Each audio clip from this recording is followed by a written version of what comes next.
नमस्कार दोस्तों, एक बार फिर से हम आपका स्वागत करते हैं हमारे चैनल पर।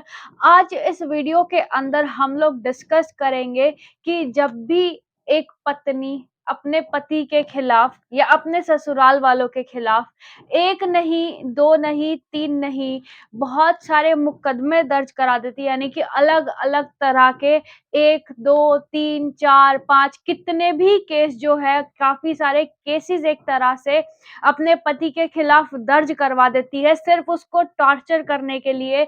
जैसा कि अभी आप सभी को पता है कि अतुल सुभाष का जो सुसाइड केस है उसके अंदर भी उसकी पत्नी ने उसके खिलाफ 9 केस कर रखे थे और जो पति था यानी कि जो अतुल सुभाष जी थे उन्होंने सिर्फ 1 केस कर रखा था।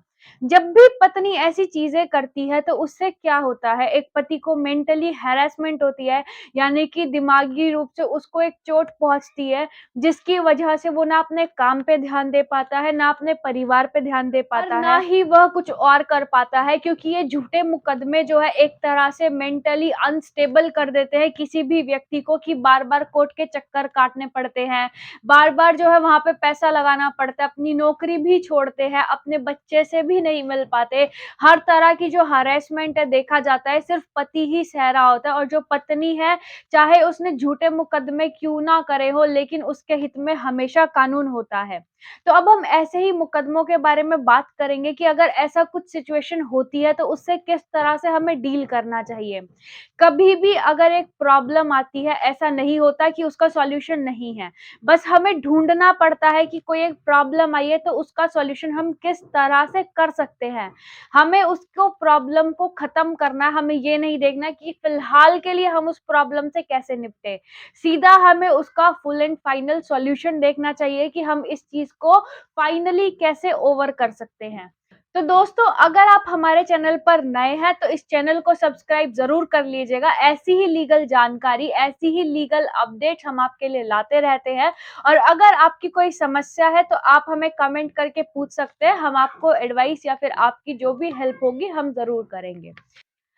तो अब हम बात करते हैं ऐसी ही सिचुएशंस के बारे में। कभी भी जब आपके खिलाफ एक झूठा मुकदमा दर्ज होता है, यानी कि आपके खिलाफ एक झूठा केस हो गया, तो आपको दूसरा होने का इंतज़ार नहीं करना होता है कि अब पहला केस हुआ, फिर दूसरा केस होगा, फिर तीसरा, ऐसे ही चौथा केस होगा। इस तरह से मुकदमे होने का, केसेज़ होने का इंतज़ार कभी भी नहीं करना चाहिए।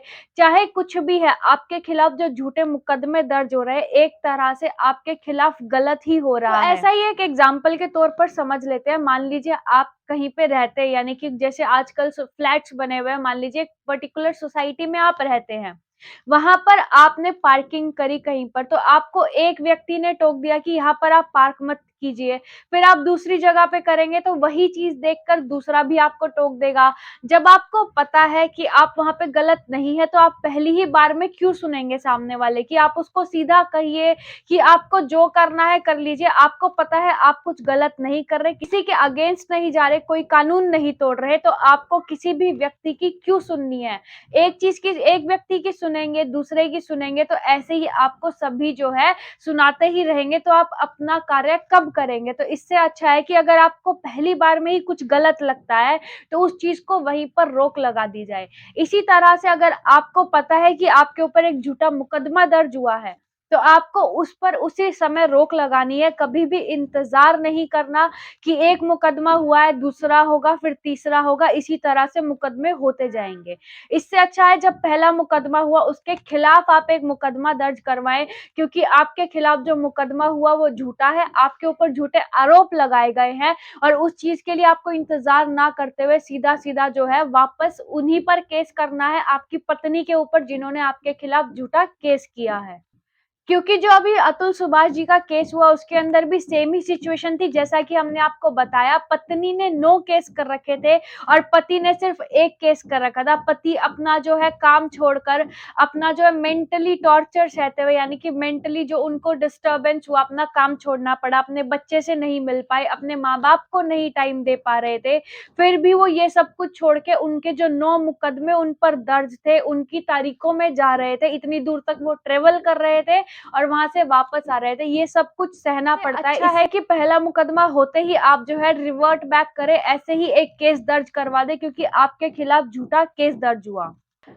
अगर आप केस दर्ज नहीं कराएँगे तो आपको मेंटली अनस्टेबिलिटी का सामना करना पड़ेगा। आपको जो भी मेंटल प्रेशर मिलेगा, कभी इस केस की तारीख, कभी उस केस की तारीख, जो आपने केस करा उसकी तारीख, ये सब कुछ इसी तरह से चलता रहेगा। तो एक मुकदमा होता है, साथ-साथ दूसरा कर दें, क्योंकि नॉर्मली हम क्या देखते हैं, जैसे कि काफ़ी सारे क्लाइंट्स आते हैं या फिर इस तरह के जो भी हम मुकदमे देखते हैं नॉर्मली, वेट करते हैं कि पहला केस हुआ, चलो दूसरा हुआ, फिर उसके बाद आपकी पत्नी, जो जैसे आपको पता भी होगा कि 498 ए का केस हो जाता है, जो अब 85-86 है हमारा बीएनएस के अंदर, या जो पहले 406 था उसका केस हो जाता है, मार पिटाई का केस हो जाता है 323 का। इस तरह के जो भी केसेस हो जाते हैं, इनका वेट करते हैं जब वो मेंटेनेंस तक पहुंच जाता है, यानी कि डीवी एक्ट के अंदर फिर मेंटेनेंस तक चला जाता है, 144 का केस हो जाता है। इस तरह के केसेस का वेट करते हैं, जब मेंटेनेंस बांध दिया जाता है पति के खिलाफ कि पति को मेंटेनेंस देना होगा, उसके अंदर एरियर्स ड्यू हो जाते हैं, उसके बाद पति एक्शन लेने की सोचता है, क्योंकि अब उसको पेमेंट करनी पड़ती है। तो इतना इंतजार क्यों ही करना है, क्यों ही मेंटली हरेस होना है। इससे अच्छा है पहला केस होते ही आप उसके खिलाफ केस दर्ज करवाएं, उस केस का रिवर्ट बैक करें और अपना जो है पहले केस पे ही निपटारा कर दे। मान लीजिए उसने एक केस करा, आपने रिवर्ट बैक करा, आपने उसके खिलाफ ही मुकदमा दर्ज करवाया, फिर वो दूसरा केस करती है तो दूसरे के खिलाफ भी करे। ऐसा नहीं कि वो 4 केस कर रही है तो आप 1 केस कर रहे हैं। पहला केस होते ही रिवर्ट बैक करे। कभी भी कोई भी झूठा मुकदमा आपके खिलाफ हो रहा है तो आपको उसको सहने की जरूरत नहीं है। जैसा कि हमने देखा इस केस के अंदर, अतुल सुभाष के केस के अंदर, उसके अंदर काफी ज्यादा चर्चाओं में है, काफी ज्यादा जो लोग हैं अपनी फीलिंग्स एक्सप्रेस कर रहे हैं कि अच्छा नहीं हुआ या ऐसा नहीं हुआ। ऐसे काफी केसेस देखे जाते हैं जिनमें पति जो है सुसाइड कर लेते हैं, सिर्फ पत्नी उसके घर वालों के टॉर्चर से, यानी कि जो पत्नी के घर वाले हैं उनके टॉर्चर की वजह से। तो इन चीजों का सॉल्यूशन सुसाइड नहीं है, क्योंकि सुसाइड करने से ना ही आपकी पत्नी को फर्क पड़ेगा, ना ही उस पत्नी के घर वालों को फर्क पड़ेगा, तो सिर्फ आपके बच्चों को या फिर आपके माता पिता को, क्योंकि आपको उनको भी देखना है, उनकी भी देखरेख आपके ही ऊपर है। तो जो भी आप स्टेप उठाते हैं तो उसको सोच समझ के उठाए। सिर्फ सुसाइड ही एक अकेला ऑप्शन नहीं होता है। इस तरह से अगर आप स्ट्रेटेजी से चलेंगे, जब भी एक केस फाइल होता है उसको, जो आपने वकील करा मान लीजिए काफी अच्छा है, आर्ग्यूमेंट्स में अच्छा है, काफी अच्छे से वो अपनी आर्ग्यूमेंट्स देते हैं, लेकिन जो मेन मैटर होता है वो होता है स्ट्रेटेजी का। पहले दिन से ही प्रॉपर स्ट्रेटेजी फॉलो करते चले। एक केस हुआ तो उसके खिलाफ केस कीजिए। अगर आप वेट करते रहेंगे कि आपके जो वकील है वो आर्ग्यूमेंट्स में अच्छे हैं, वो चीजें मैटर नहीं करेगी, क्योंकि एट द एंड जाके आपको ही सफर करना है। इससे बेहतर यही होगा कि आप प्रॉपर स्ट्रेटेजी से चले पहले ही दिन से। किसी भी तरह से किसी से भी मेंटल हैरेसमेंट सहने की जरूरत नहीं है। अगर फिर भी आप कुछ जानना चाहते हैं या आपको कुछ समस्या है तो आप हमें कमेंट करके पूछ सकते हैं। तो दोस्तों आज की वीडियो में सिर्फ इतना ही। ऐसे ही लीगल अपडेट्स, ऐसी ही लीगल जानकारी हम आपके लिए लाते रहेंगे। अगर वीडियो पसंद आई हो तो वीडियो को लाइक कर दीजिएगा, चैनल को सब्सक्राइब भी कर लीजिएगा। Thank you so much.